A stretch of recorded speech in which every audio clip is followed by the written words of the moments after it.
This is the Blood Red podcast from the Liverpool Echo. It's the Blood Red podcast, courtesy of the Liverpool Echo, as we look back on the weekend's Community Shield tie at Wembley, with the Premier League season now just under 2 weeks away. Are Jurgen Klopp's Reds ready to defend their title, or does work lay ahead before Leeds make the visit to Anfield? Coming up, we'll get into that. We'll be looking into whether things didn't quite click for the Reds on Saturday, why that was, and which individuals impressed, and also who didn't. Plus, if Liverpool do look to the transfer market to remedy any concerns, who and what will be top of Klopp's Kop wish list? Alongside myself, Clarke, to get into all of that, are three of the Echo's finest. With Paul Gorst along for the ride. Gorsty, how are you? Not bad, guy. Not bad. What are we now? Under 2 weeks till it all begins again, the proper stuff. So looking forward to putting to bed any talk of pre-season fatigue and fitness and all that kind of stuff, and we can get into the real stuff. Yeah, with this truncated pre-season, Sean Bradbury also with us. And Sean, with the truncated pre-season, it feels this international break that's coming up this week is just sort of delaying the inevitable. We just want the action to return now, don't we? Absolutely. It's so bizarre, isn't it? This whole thing. Even the very fact that we're talking about the Community Shield now, just having been this early in the season on the back of a Champions League final. I mean, I've been off for 5 days, so I don't really even know what's going on anyway. So yeah, this whole thing is just is crazy and confusing. But yeah, I think it'll all start to come into more normality and focus when that Leeds game rolls around. So yeah, can't wait for that now. 6 days off the back of the Champions League final, and then we've 2 weeks to wait till the start of the Premier League. Not normally sort of how you'd associate the Community Shield. Matt Addison's also with us. Matt, how are you? Yeah, very good. It's all very weird times, isn't it? The Champions League for next season started before this one had finished, and all sorts of weird things going on. And yeah, the international break is not the best time of the season, let's put it that way, for even in normal seasons, but particularly at this point, it just is the last thing that anybody wants. That certainly is. Well, let's get into the game then itself. And Gorsty, come to you first up. And Matt said the international break's the last thing anyone would have wanted. I suppose Liverpool losing the Community Shield probably ranks up there as well. It's not the most important game Liverpool will play through the course of the season. And albeit it did actually draw inside 90 minutes, but the defeat on penalties doesn't sort of make it any easier to take, does it? No, it's one of those, isn't it, where if you win it, you think, great, little bit of a trophy lift, and Liverpool kind of just getting used to the habit of lifting trophies, and that's never a bad thing.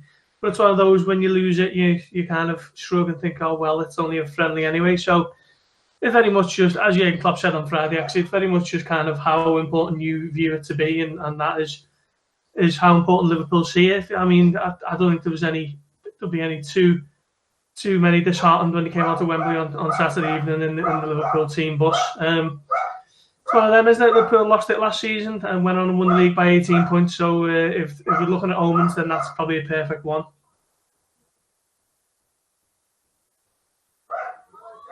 And the working from home doesn't change things any much easier, does it? Either with the dog barking in the background. But Sean, on my dog, would you believe? On mine. Next one.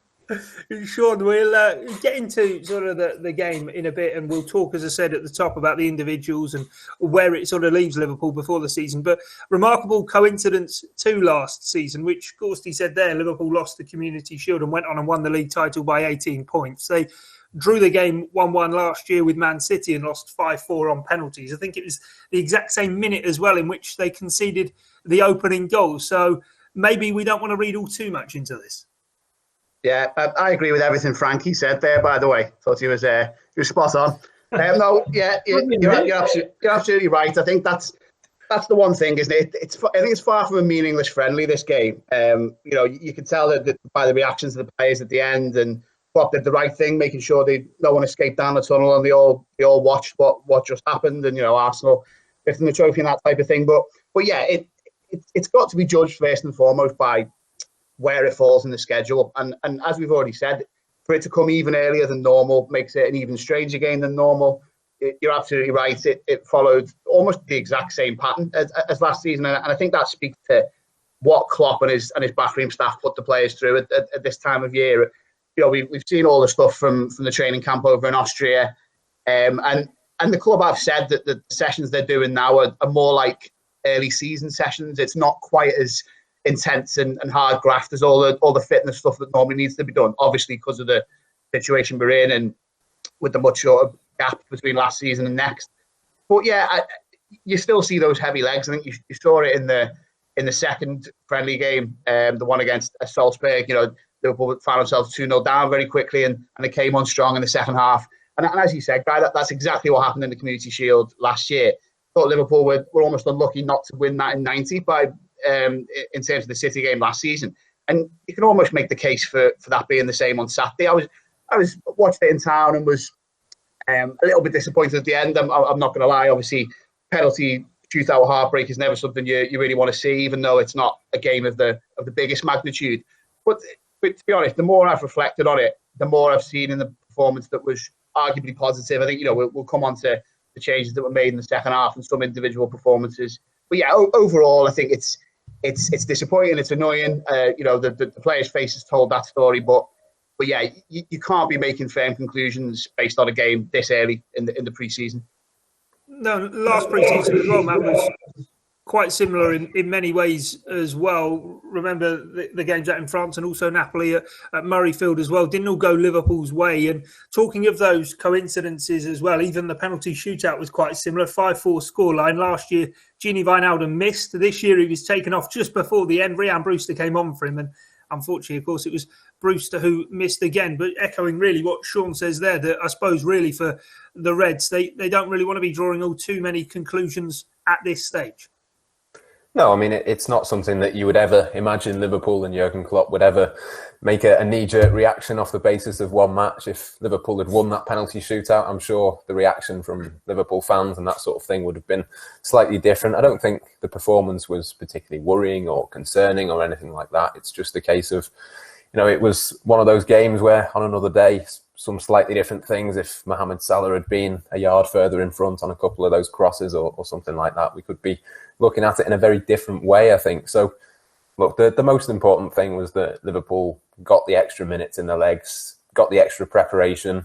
They've come up against a team which I think we are going to see a lot more of that. I mean, obviously, always teams sit back in a low block against Liverpool, and it's something they're going to have to deal with more and more, I think, going into next season. But, look, it was an opportunity to play a few different players, have a little bit of an experiment. I know we're going to speak a little bit more about Takumi Minamino and a few individuals, but it was an opportunity, I think, for Liverpool to just try a few different things, have a go where it didn't particularly matter what the result was. And look, if anybody is concerned off the back of that, I mean, I would say you should really be thinking the opposite, because there are bigger games to come. There are far more important tests. And as you say, it was a similar sort of situation results-wise, not just in the Community Shield, but in pre-season as well, about 12 months ago. And we all know what happened in the season that followed.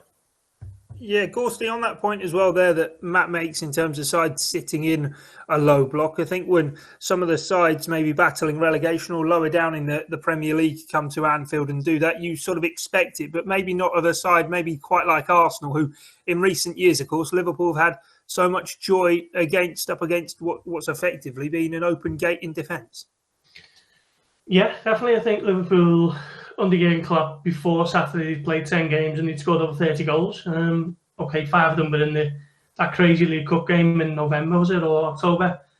But it's a sign of Mikel Arteta kind of getting his ducks in a row and making Arsenal a little bit more solid to play against, because for years Liverpool strolled up and Arsenal thought they could be as expansive as they liked, and more often than not, came back to haunt them. Liverpool, I think, had won 6 of those 10 games and there was 3 draws. The one defeat was last month when Liverpool were already champions as well. So I think it says a lot for kind of how Arteta is as a tactical manager. He's very much got the squad he's got now. I'd say it's short on star quality. Pierre-Emerick Aubameyang is obviously the main man, isn't he? And around him on Saturday, there was just players who were willing to dig in, work hard, and defend, and give their all, especially when they went 1-0 up. And that probably bodes well for them. It's a kind of template that he can draw on for other teams in the top 6. But in terms of Liverpool coming up against other teams in the top 6 next season, I don't think too many will be adopting it. I think, the likes of Manchester United and Chelsea will back themselves to kind of attack Liverpool and see what they can get out of it themselves. Hopefully that will play into Liverpool's hands. We'll see. But I think maybe Arteta has kind of drawn that blueprint from going 2-1 up in July, and it worked for them then, so it's worked for them again last week. So I don't think too many will be copying it, but it certainly works for Arsenal at the moment. Yeah, certainly the case. And Sean, did we see then in that second half after the hour mark when Jurgen Klopp made his first 2 changes, in which, of course, Nico Williams and James Milner came off and Naby Keita and Takumi Minamino came on, that change of shape may be something we see again from Liverpool? We saw it, of course, in the 18-19 season. Last year, though, we didn't really see much of a change of shape, but it was evident on Saturday as soon as those substitutions were made. Yeah, you're quite right. There was that period, wasn't there, where I think get Fabinho bedded in and to make use of Shaqiri. We saw it quite a few times season before last. But yeah, last season, I suppose there was really no kind of need to switch to it at all because things were just going so well, especially, initially in that first run of 20-odd games where pretty much every game was won. But yeah, I think you're right. I think it could be a sign of things to come. That the personnel obviously fitted it. And I think that's Liverpool's challenge this season, isn't it? It's how they move on and develop a successful plan B. And I think there's going to have to be times when they're a little bit more aggressive about doing that from the start of the game, I think. At Arsenal, it was interesting, just going back to the point, talking about Arsenal style. I think what you lad said then was spot on. They were, I guess, quite defensive, but the actual goal itself, was quite impressed with the way that they did that. Like playing out from the back. You're not going to get a lot of teams who will back themselves to do that against Liverpool. And I think that was kind of part of what caught Liverpool by surprise a little bit. But yeah, the 4-2-3-1, it made an instant difference, really, didn't it? And there was that creativity deficit for Liverpool from the outset. Not to knock Nico Williams. I actually think he had a reasonable game. I'm sure we'll come on to him as an individual soon. But when you're without one of the first choice fullbacks from the start, you're depriving Liverpool of one of their 2 key playmakers in the team, really. And Robertson did his best. He was absolutely fantastic. Could easily have had at least 1 assist. But it does just hamper Liverpool's style a little bit. And I think if you haven't got one of those guys, Liverpool do need to think about the midfield a little bit differently. And that switch was hugely effective. Got plenty out of Minamino, as again I'm sure we'll come on to. So yeah, we haven't seen it for a season, but I'd be surprised if in the first couple of months of this campaign we didn't see it a few times. Yeah, and that point Sean makes there, Matt, of needing a plan B. It is something, I suppose, in the next step of the evolution for Liverpool, as opposed to just staying with what they've got. The squad hasn't changed all too much, so I suppose Jurgen Klopp will need to evolve it from within, whether that be young players coming in and making an impact, or whether it be tweaking something tactically.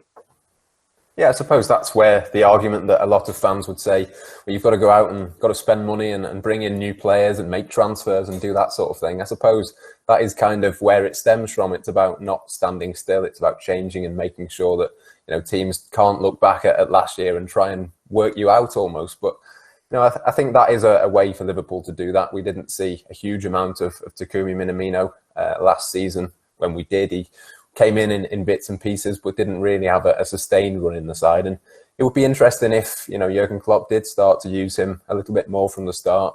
Obviously, it's very early days. We don't know how much confidence he'll gain from that goal over the weekend, how much of a difference that could make. But, fingers crossed, it is sort of the mark which we look back on in a similar way to, I think Andy Robertson had that game, didn't he, against Manchester City. After a few months of being at Liverpool, he'd impressed in little bits and pieces. But that was the point that you really look back on and think that's where he kicked on. If we can sort of look back at that game against Arsenal as Minamino's version of that, potentially, over the next few months, he could be like a new signing, as much as you don't want to use that phrase. So I suppose it just gives Liverpool a different tactical option. And if it gives, opposition teams something else to think about, if, Jurgen Klopp was to start with that 4-2-3-1 type thing, for example, it would just bring a little bit of a surprise and give Liverpool a little bit of a tactical edge. So I think it's certainly something to watch out for. I think it's probably why Minamino was brought in, to be able to change things tactically and move things on a little bit with that in mind. And whatever happens over the next few months, I think, not every team is going to be as well set up as what Arsenal were. I think against, most Premier League teams, if Liverpool played as well as what they did over the weekend, the result probably would have been a bit different. So it's not a case of a knee-jerk reaction and changing because Liverpool didn't play well. It's more a case of, can they improve and and try and keep ahead of the curve as they have been probably over the last 2 or 3 seasons, really. Yeah, let's get into a few of the individual performances then. I suppose Takumi Minamino is the best place to start, Gorst. I suppose he showed coming off the bench, actually, that he can coexist with Salah, Firmino and Mane all on the pitch at the same time, because in the fleeting appearances we've seen of him so far, so often he's been either playing in one of those wide forward roles or the Firmino number 9 role, whereas he came on Saturday and he was sort of given a new role and a role of his own, and he looked at home in it. Yeah, I mean, it's difficult to kind of gauge too much from a positional sense because Liverpool were kind of just throwing everything at it, weren't they? Obviously brought on Naby Keita on top of Minamino and left the front 3 on, so I think it was just desperately searching for that equaliser, and I knew that Arsenal were content to sit in with at least 10 behind the ball, so couldn't draw too much from that, but what you can draw is the fact that he looked lively and inventive, and he looked like a player, didn't he? Something we've only seen in very tiny bursts at the moment since he joined from Salzburg in January, and I think Klopp hit the nail on the head on Friday when he said he's coming into the team who were kind of going hell for leather for the Premier League title, and then he has that tough adaptation period when he's training from home for 3 months on his own, doesn't really speak the language, can't really go out, and it's just been a very difficult time for him. So hopefully with the pre-season under his belt with the rest of his teammates, we can start to see a little bit more of why Liverpool have made him a Liverpool player, and still not sure where he's best suited, if I'm honest. I think he can play in a number of roles, and that bodes well for times when there is time to rest and rotate, and we'll see where he kind of fits in. It's going to be an interesting subplot to the season coming, I think. But as far as his own individual displays go, it does look a little bit more promising. Yeah, I suppose that's the next step for Minamino, Sean, is whether he's going to become a first name on the team sheet. We're yet to wait and see whether his performances will force Jurgen Klopp to change the formation on a more regular basis. Again, we'll have to wait and see, but I suppose it's more about nailing down that position rather than being the jack of all trades. Yeah, I think that's absolutely fair. I think you guys have got it spot on. Really, he's obviously delighted for him with the goal and kept his nerve in the shootout as well, didn't he? And just his general play in that half hour was very positive. And I think, like Matt said, it's a reference point for him now. It's something tangible that he can look back on and say that he's finally arrived. I think after the game, Van Dijk was talking about him and said, it feels like he's come out of his shell now, which I thought was an interesting comment, that they must have seen a lot of him in training and been impressed by him. And now finally he's had, like I say, decisive impact. It was almost a decisive impact, wasn't it? He did his part. But yeah, it's something to just be proud of and build on now. And as the guy said, we've seen it with Robertson, we've seen it with Fabinho. You need this 6 months or so of tactical and physical acclimatization to what it is to play for Jurgen Klopp, really, because it's this all-encompassing, holistic style of defending as a team, attacking as a team. I think, if I'm honest, I maybe thought Minamino, when he signed, had a slight advantage coming from a team who were, quite relentless. Obviously, what we saw of Salzburg in that game where he starred at Anfield, and maybe thought could he make an impact a little bit sooner, but I think, as you guys touched upon, though, last season it was so hard to change things. The momentum was just relentless, and he did only get flashes, didn't he? Really, had his little cameo, I suppose. Had a half hour against Newcastle, didn't he, after the restart, which I think was pretty good. But yeah, most of the time he's been given the fairly thankless task of being asked to be a Roberto Firmino tribute act up front in the middle, which is. There's not really a harder job, I don't think, in the Liverpool team when you're not really accustomed to doing that. You've got to do everything, haven't you? You're leading the press, bringing others into play, being an attacking threat yourself. So yeah, hopefully now, if there is a little bit more tweaking of the formation, if there's space for him there in between the lines a little bit, I think he could really thrive. Yeah, and he does seem to thrive in those half spaces, doesn't he, Matt? Not really in either wing or. He came on obviously at the weekend and it looked initially as though he was going to play in part of a midfield 3, but then he plays a bit more advanced than that. He picked up some good positions and has to be said, he took the goal nicely. A lot of people would say, well, you'd expect him to score that, but Mane had a couple of chances in the game, snatched at them and wasn't able to take them. Minamino kept his cool and got the ball in the back of the net. Yeah, it was a really nice finish, and like Sean said, a nice goal for the penalty as well. I thought when he stepped up, it was almost like he really needed to score that penalty because we could almost be back at square one if he makes a mess of it. So thankfully, he managed to keep his cool, and I think, it could be a really big day for him. I think we've seen him play through the middle. We've seen him play on the left. Part of the attraction that Liverpool went and spent the money, as much as it was a small fee, they obviously had their reasons for doing that beyond the fact that it was a bargain. And one of those was that he can play in a number of different roles. I think at some point you do have to decide which one is he going to be in long term and sort of coach him to play specifically in one or two of those roles. So perhaps that is the area that Liverpool have got their eyes on that left-hand side. If they don't bring anybody else in, potentially, could we see some sort of tactical development where maybe Salah goes through the middle and Mane goes to the right, he's on the left, something like that. There's lots of options that he brings to the table, but it's just a case now of making sure that if he's performed well in that role, he's confident playing in that role and it clearly works. Next week, you don't want him to then be in a completely different role and start from the beginning again. So it's a case almost, as it always is with Liverpool, of momentum and making sure that you do the right things at the right time. And I think for Minamino now, it's just a case of building on that, not taking it too quickly. And hopefully the start of the season isn't too long away for him now. I think it would have been ideal if the first match of the season was this coming weekend. Unfortunately, as we've said, that's not the case. But fingers crossed he can make a little bit of an impact in the first couple of matches. And, given what he did at the weekend, you wouldn't be surprised if maybe he gets a start in one of those first 2 or 3 matches. Yeah, big tick in the box of Takumi Minamino then. And I suppose maybe a bit harshly, but a question mark put over Nico Williams, Gorsty. Maybe not so much a reflection of Nico Williams' performance himself, but more just how relentless and how impressive Trent Alexander-Arnold is and how he should never be taken for granted.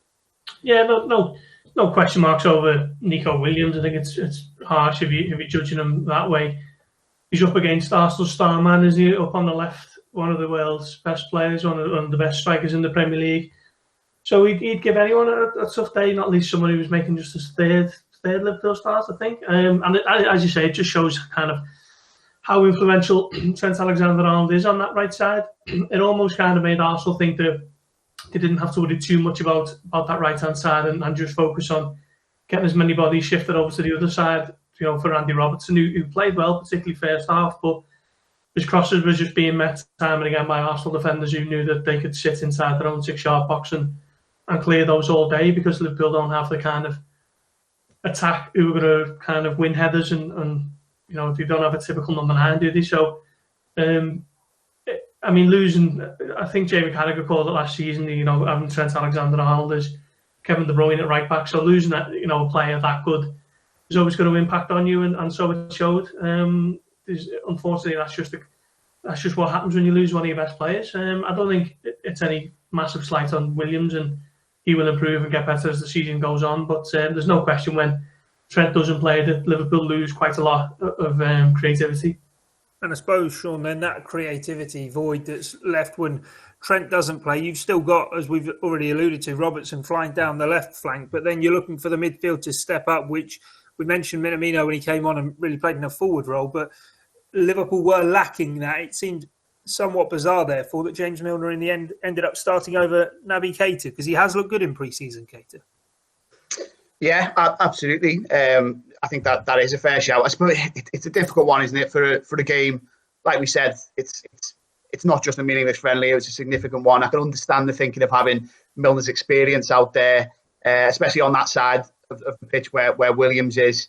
But yeah, it's a bit like Matt was saying before about Minamino. I think Keita, the next step for both of them, and it's an interesting question whether you can do this with both of them at the same time. Is just games, isn't it? It's a run of games and a proper period of time for fans, and I suppose even Klopp and his backroom staff, to see whether they are capable of taking Liverpool, if not to the next level, at least giving them something different that will just pose a different question and a different challenge to opposition teams. But yeah, just to go back to Williams, I thought he got it a little bit unfairly in the neck, not from a lot of people, but saw a bit of criticism, for the goal itself. But like we were saying before, I think that was such a slick, and I'd say quite unexpected passage of play from Arsenal almost. They got it down the right nicely and rapidly, switched it very quickly, and then straight away, Williams is faced with obviously Aubameyang coming at him. I think someone was on the overlap as well, weren't they? Was it perhaps Tierney going down the side? So he kind of had two people to deal with. There was then, Wijnaldum had to make a decision as to whether he tracked the runner who was going into the box or did he come across and help him a little bit. And yeah, it was difficult. And obviously you don't want Aubameyang shooting from anywhere, even like the very edge of the box. But still don't think it's necessarily a shot that goes in more often than not. He was unlucky. And even in an attacking sense, there was that one chance, probably Liverpool's best chance in the first half, the Milner header. I think that came from a Williams cross, didn't it? So, he, in a slightly different circumstances, he could have come out the game with a clean sheet and an assist. These things are fine margins. But yeah, hopefully he'll learn from that. And it's good in a way that he's had a bit of experience over these past few weeks while Trent's been out. He's been able to play as part of an otherwise first choice defence. And I think, but for one moment, albeit quite a crucial one, he's looked the part. He's built on all those cameos we saw him impressively make last season, especially in the Cup, where you thought there's a player here, and we even spoke about it on the pods. Even obviously, it's very early to say this, but you started thinking, well, could he be the natural heir to Trent Alexander-Arnold that lets Trent go forward into midfield, and that's still one for the future. But yeah, I think Williams will learn from this little spell of games, and he'll certainly learn from Saturday. Yeah, and easy not to forget, Matt, that Trent Alexander-Arnold didn't have the easiest of times blooding into the Liverpool side. We all remember, of course, what happened at Old Trafford with him. Yeah, I think perhaps some of the defensive troubles that Trent had were slightly exaggerated at times, but of course it's something that he has improved over the years, and you'd imagine that Nico Williams is going to do a similar sort of thing. I mean, just on the fact that Aubameyang shot from the outside of the box, I think I'm right in saying that Alisson has only been beaten from outside the area once or twice for Liverpool. So, it's one of those where on another day it could have been saved. We could be talking about him, in a very different way. And I just think the sort of scrutiny on him isn't exactly helpful. I think going forward, I think Nico Williams is going to be a really crucial player for Liverpool to sort of be able to rest or rotate Trent Alexander-Arnold at times, but not change the style and the way that Liverpool play. I think is crucially important. It's the exact same reason why it's so important that Kostas Tsimikas has come in on the other side, because you need sort of players there to sort of help push on the first choice players, but also to deputise and do a similar sort of job when they're not available. So yeah, Nico Williams, I wouldn't be at all worried. I think going forward, it's just one of those things on the day. Pierre-Emerick Aubameyang, one of the best players in the league at this moment in time, got the better of him, but that's not a slight on his ability. He can do that he could have easily done it to Trent Alexander-Arnold or any of the top right backs. So yeah, it's just one of those things, and you almost don't want to talk about it and go over it too much, because that almost puts the pressure on him even more to make it different next time. But look, I'm sure he will improve and get better and take the opportunities that he gets this season. Yeah, we'll talk transfers shortly, but before we do that, we've spoken about the evolution of the squad, certainly maybe going forward. But Gorst, we also saw it defensively in Jurgen Klopp's thinking in the squad he's got at the moment at the weekend, when that change was made, that Fabinho did slot into a defensive position, and just wanted to get everyone's views on that. He's a player who's played in defensive positions, whether it be for Brazil or Monaco in the past, but I think there's a bit of maybe unease of Fabinho having to be the fourth choice option in defence. Yeah, I don't like it one bit, if I'm honest. I don't see why you'd possibly take out one of your best midfielders, one of the best defensive midfielders in the Premier League, and throw him in a position that he's not accustomed to. It just seems pointless to me. It's like saying you've got Sadio Mane there, who's having a whale of a time on the left side of the attack, and then you think, oh, let's stick him in a number 6 just because we haven't got anyone else. It's just doesn't really make sense for me, and I just think Liverpool really do need a senior fourth choice centre back to come in. Someone on one of our Q&As last week actually summed it up perfectly. That they were saying the Liverpool need an almost Clavan-esque fourth choice, and I think someone like him would be absolutely ideal, wouldn't he? An experienced pro coming in, accepts that they're not going to be playing every week, comes in at a relatively low fee, and just plays as and when and is dependable. I do think that is something that Liverpool needs to address. Okay, they've got the best part of 5 weeks to do that, but they've only got less than 2 weeks before the season starts, and Joe Matip is still injured. So if anything happens for Gomez or Van Dijk, then Liverpool are left with a big decision. We've seen Billy Koumetio was on the bench, wasn't he? He's a 17-year-old youngster who obviously not played any senior games, and while there is a bit of excitement around him, it's far too much now to be asking him to fill in and do the role that Dejan Lovren did last season. So for me, it's a major concern for Liverpool this well, not even summer anymore, is it? But I hope it can be resolved, because I don't like seeing Fabinho shunted out of central midfield to fill in as a fourth choice centre back. It just kind of affects two positions, really. Yeah, and I suppose with Matip's injury record, he's less of a fourth choice defender than really third and a half, I suppose, with the amount of time that Matip spends on the sidelines. The transfer window then closes 5 weeks today, Sean, so we'll be ready for a late one at Echo HQ, or working from home as it probably will be at that stage. But I suppose centre-back is an issue that Liverpool need to address, and they only need to look at Man City's title defence last season to realise that if you don't address that central defensive issue, then it only takes one or two injuries for it really to come home and roost. Absolutely, and I couldn't agree more with Gorst. I think the whole Fabinho thing it's weird. It's if he was the fifth option, if you had four, if you bring in this fourth one and he's the one who, as absolutely emergency cover, can come in and do the job, then yeah, I'd be okay with that. But as Paul says, it downplays his significance as a defensive midfielder. I mean, how long did Liverpool wait? Probably since Mascherano, to have an elite specialist in that position. I think you can argue this about a lot of players, Van Dijk, Alisson, whoever you want, take your pick up front, but he's one of the most transformative signings under Jurgen Klopp, I'd say. Henderson was good in that position, much maligned, I think, in certain seasons in recent years, but Fabinho's unlocked his ability to go and play further forward and offered even more to the team, I'd say, as more of an 8 than a 6.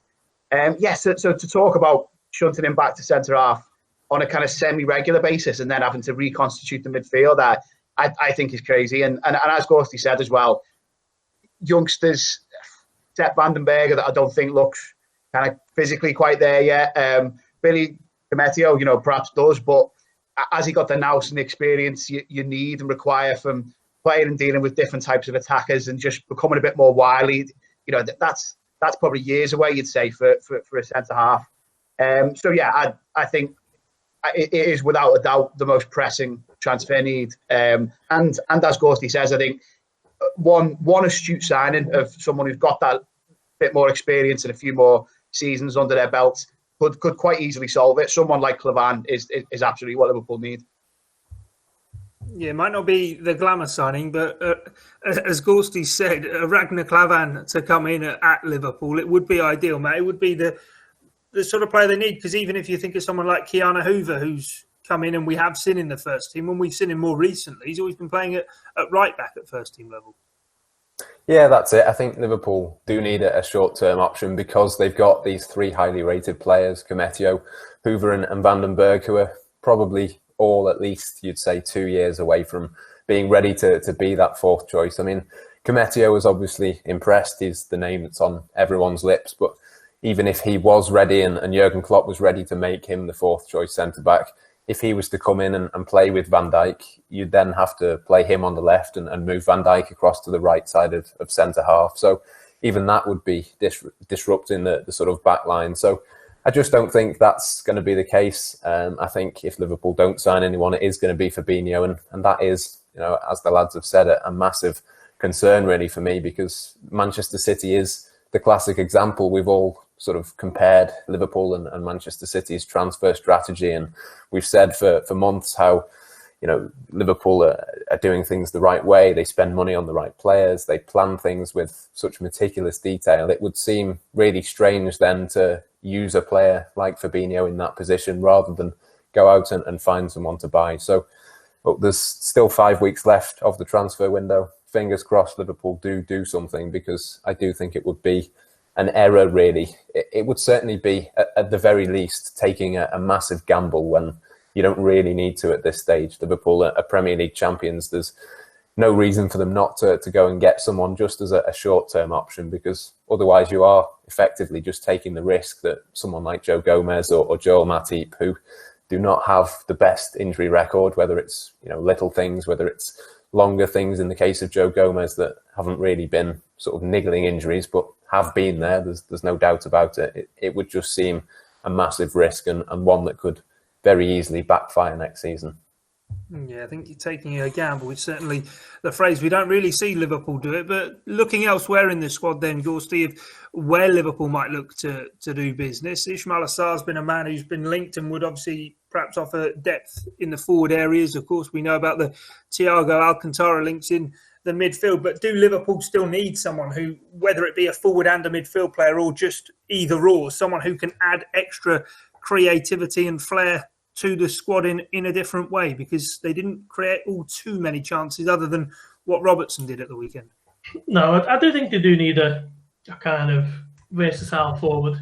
I mean, let's face it, had COVID-19 not struck, then they might have pursued a deal for Timo Werner, who very much would have been the ideal one for so many people. But Liverpool still need someone in that position, just because, obviously they might not necessarily have the funds to do it. Doesn't mean that they don't need it. And I think that was probably summed up on Saturday, wasn't it, with the fact that they weren't really creating too much. So Liverpool still, for me, do need someone like that, someone who can play in a number of positions across that front three. Ismail Assar, I was told, is someone who is kind of being looked at, but not. I wouldn't be expecting him to make a move tomorrow. We'll wait and see what happens with that over the next few weeks. And we've still got Xherdan Shaqiri there, haven't we?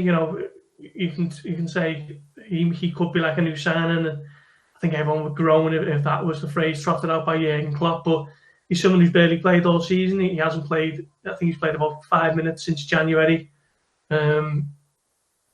And someone who possibly might have his own little personal point to prove if he stays beyond that October 5th deadline. So we'll wait and see. But for me, I do think even if Shaqiri stays and he kind of says all the right noises about looking to kind of kick on and put last season behind him, personally, I do think Liverpool still do need someone who can play across that front three in a number of positions. But the issue, as it ever seems to be, is can they afford that at this stage?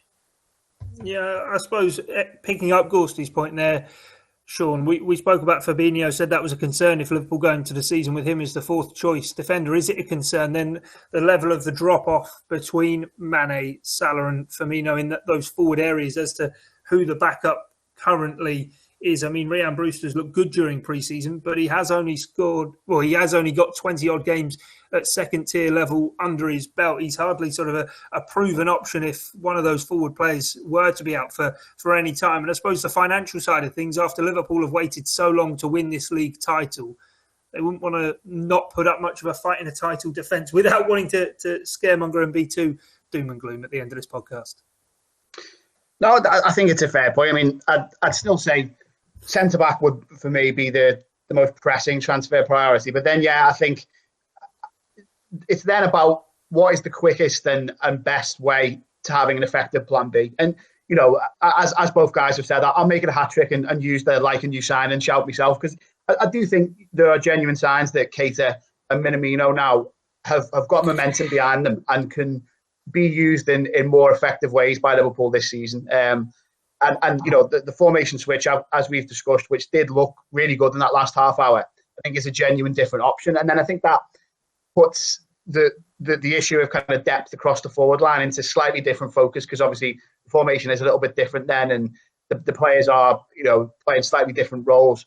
But I think someone who could be a genuine replacement for either of the wide forwards, I think that would be the one that I'd look to do. And I think Sarr is the name who's been put out there who you feel could come in and most readily do that. I think Brewster's an interesting one as well, though, obviously that's a slightly different thing. He'd be playing in the middle, but especially if there was more of a 4-2-3-1 thing, and it maybe is slight deficiencies in terms of doing that Firmino role and bringing other people into the game. That Klopp said in recent weeks, hasn't he, how he wants Brewster to develop that side of his game and be more than a goal scorer, which we all know that he is. But maybe, if he was an option coming in as the focal point of an attack in a 4-2-3-1, that might be slightly different and that might suit him a little bit better. But I just think this is one of them where we've got to trust to Klopp and his backroom staff, because there will be absolutely no doubt that one of the things first and foremost in their minds would have been, how can we make Liverpool a different proposition next season? If teams are going to turn up to Anfield and know a little bit more about what to expect, then yeah, I think there will be something that will be done and decided on, whether it is a new recruit or a more fulsome commitment to a slightly different formation. Yeah, there'll be a proper plan B in place by the time the season kicks off, I'd say. Yeah, I thought for a moment you were going to say that the switching formation was going to be like a new signing then, which, yeah,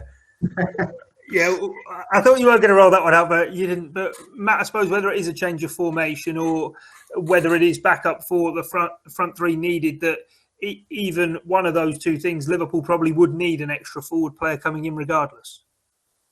Yeah, you would think, obviously, that is something that's probably on the agenda, but I think, any arrival probably depends on one or two players leaving. Obviously, we've seen Xherdan Shaqiri is at the club.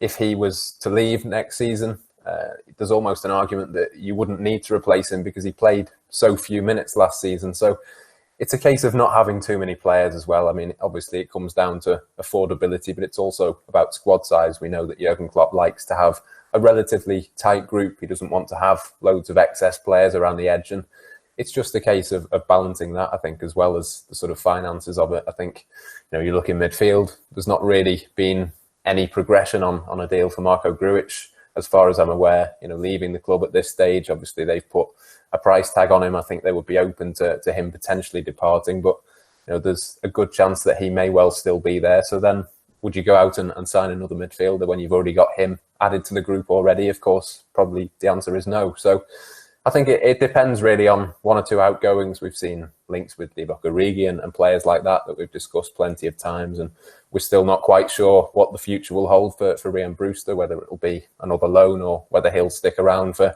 the next season. So I think it depends on that as much as anything. I think it's obvious really that a lot of Liverpool fans and probably the club as well would accept that there are better backup options available for that front three, and probably backup options for different areas of the pitch as well. But it's a case of balancing out that jigsaw of the squad. And at the moment, I think it's very difficult for Liverpool to get the money that they would have wanted, the suitors that they would want for plenty of those players on the edge of the squad. You think of not just Shaqiri, not just Origi, but someone like Harry Wilson as well. You'd imagine, several Premier League clubs would have been in the race for him this summer, but it doesn't look like that's going to be the case. Certainly not the same price tag that Liverpool would have wanted. So it's a case of not just balancing the books, but balancing the players as well. So it's a really, really difficult situation, I suppose, mainly caused by COVID-19. Yeah, and final point before we go, Gorst, on what Matt says there, we read daily basically the interest in Harry Wilson, but Premier League clubs not really willing to pay that £20 million valuation that's currently on him. But when you think of the likes of Wilson, Shaqiri and Grujic, who are all still at the club, plus Lovren, who probably went for a bit cheaper than Liverpool were probably hoping to do a deal at, it really is a case of the virus, the lockdown, all really sort of hampering Liverpool's transfer business, because we've seen so much in recent years how Liverpool like to sell to then recruit, and you can't really knock it because it worked so well for Liverpool. Yeah, I think out of those three, I think Grujic is probably the one who Liverpool might look to most forcibly move on. I think that central midfield area is pretty packed, isn't it? With Shaqiri, obviously there was interest from Sevilla and Roma in January, and sold at the time that 25 million was the going rate this summer, although they wanted to keep him at the time because it was all hands on deck. That's probably changed significantly, hasn't it? And Liverpool probably think now, if an offer doesn't come in, they'd be happy to keep him, keep an experienced international player on the books, and he could have a role to play. And with Wilson, again, it's probably a case of he's had a good season in the Premier League with Bournemouth. If there's no buyer forthcoming, then they'll probably look to try and give him a bit more senior experience in the first team. But I wouldn't expect Harry Wilson to be a massive kind of impact player for Liverpool next season. I do still think that Liverpool will look to kind of offload all three of those players behind the scenes, and then look at what the budget would stand at if and when all three do go. But I think if they don't, then they're going to have to kind of, certainly in the case of Shaqiri and Wilson, look to kind of give them games wherever they can. Yeah, interesting to see how it does all then play out. As we said before, 5 weeks left to go of the summer transfer window. Less than 2 weeks until the Premier League gets underway. That's all from us here, though, on Monday's edition of the Blood Red podcast. Thanks from myself, Guy Clarke, Paul Gorst, Sean Bradbury and Matt Addison also with us. Do remember to check out the link in the description of the podcast to the twice daily Liverpool Echo newsletter. Also head over to the website to keep your eye on the daily transfer blog. If anything happens, of course, it will be right there for you. But as I say, from us here at Blood Red, thanks for your time and company. It's bye for now.